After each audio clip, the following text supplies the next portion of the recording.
Kalau putus kontrak itu dikenakan denda apa enggak ya, Cek? Hai semua, Assalamualaikum warahmatullahi wabarakatuh. Jumpa lagi bersama aku di Randin Channel. Selamat pagi dan selamat beraktivitas ya. Di video kali ini aku pengen menceritakan tentang prosedur pemutusan kontrak dengan majikan, khususnya untuk para BMI di Taiwan.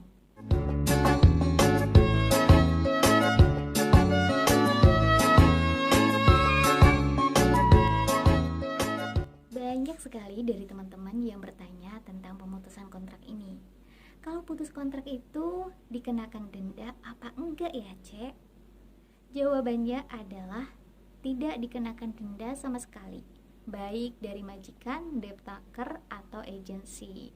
Kalau dulu memang saya juga pernah mendengar kalau putus kontrak itu dikenakan denda katanya, tapi nyatanya tidak sama sekali.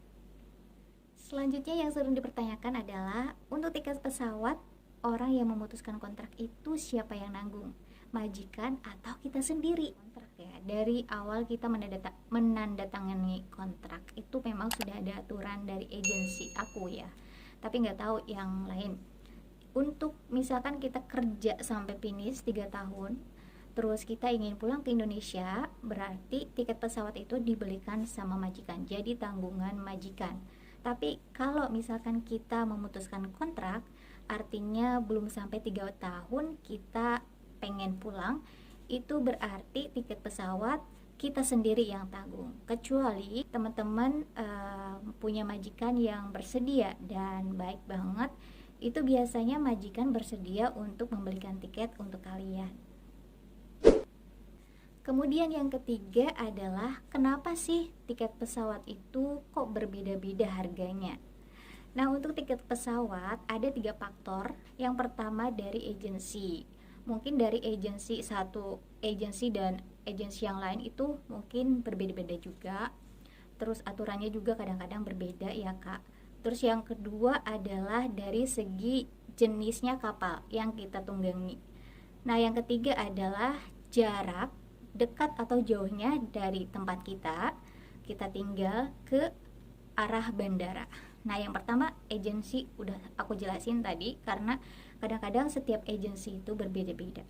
Nah, yang kedua ini jenisnya pesawat. Kita kan biasanya ya pakai EVA Air dan China Airlines. Nah, untuk EVA Air dan China Airlines juga itu berbeda ya, Kak.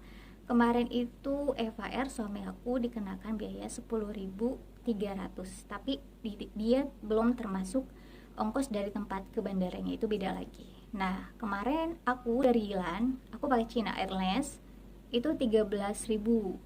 Dan saudaraku dari Nantau, kebetulan kemarin kita bareng pulangnya pakai China Airlines juga, biayanya dikenakan 15.200. Ya, sekitar 15.000.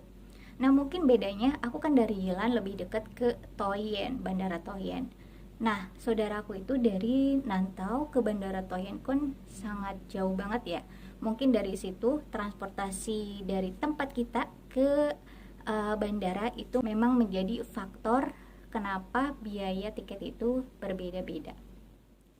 Selanjutnya, Kak, untuk orang yang memutuskan kontrak itu uang cuti keluar apa enggak ya?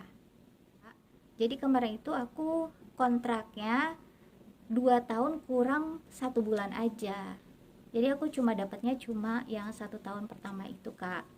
Nah, jadi ini juga masalah yang nggak tahu ya. Kadang ada teman aku juga yang emang uang cutinya tuh kadang nggak keluar. Mungkin buat biaya pesawat atau tidak tahu juga, beda-beda agensi.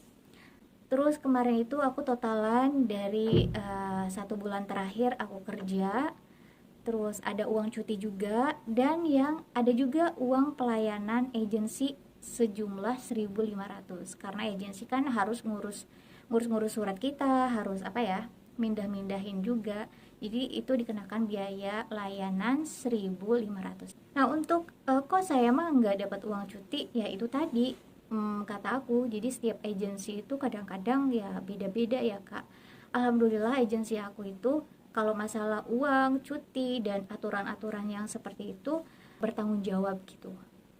Kemudian yang terakhir adalah gimana sih Kak caranya memutuskan kontrak? Caranya itu gampang banget ya Kak. Jadi kalian tinggal bilang aja ke agensi atau ke majikan kalian dulu. Memang yang benar-benar mengerti posisi kalian. Kalau aku kemarin itu bilang dulu sama majikan, karena kalau bilang sama agen pasti agen tuh bilang nantilah tahun depan lah, kagok deh, ntar bentar lagi deh gitu. Majikan aku bilang sama agensi setuju. Waktu itu juga pertimbangan ya, aku tuh bilang dari bulan 3 pulangnya bulan 12 gitu. Kalau misalkan dua-duanya sudah setuju, kayak majikan aku udah setuju, agensi juga udah setuju dan setuju semua, barulah nanti agensi ngurus-ngurus data, ngurus-ngurus dokumen. Terus nanti agensi datang ke rumah kita untuk membawa, kita harus mendandatangani pemutusan kontrak. Nah setelah itu nanti agensi ada laporan ke konseling. Nanti konseling bakalan telepon ke kita. Untuk apa Kak? Untuk tanya-tanya. Kalau dulu itu kita harus ke sana, pergi ke konseling, menyampaikan alasan kita memutus kontrak itu untuk apa, alasannya apa. Tapi karena sekarang itu COVID-19, jadi alangkah baiknya untuk online saja, katanya seperti itu. Tapi teman-teman jangan khawatir, yang menghubungi kita konseling dari pihak konseling itu bahasanya Indonesia. Jadi teman-teman jangan takut, saya emang gak ngerti nantinya, takut yang ditanya-tanya, takut yang nanya itu bahasa Taiwan gitu. Enggak, jangan takut. Yang nanya itu bahasa Indonesia kok. Segitu dulu informasi pemutusan kontrak, kurang lebihnya mohon maaf, dan sampai jumpa di video aku selanjutnya. Assalamualaikum, dadah.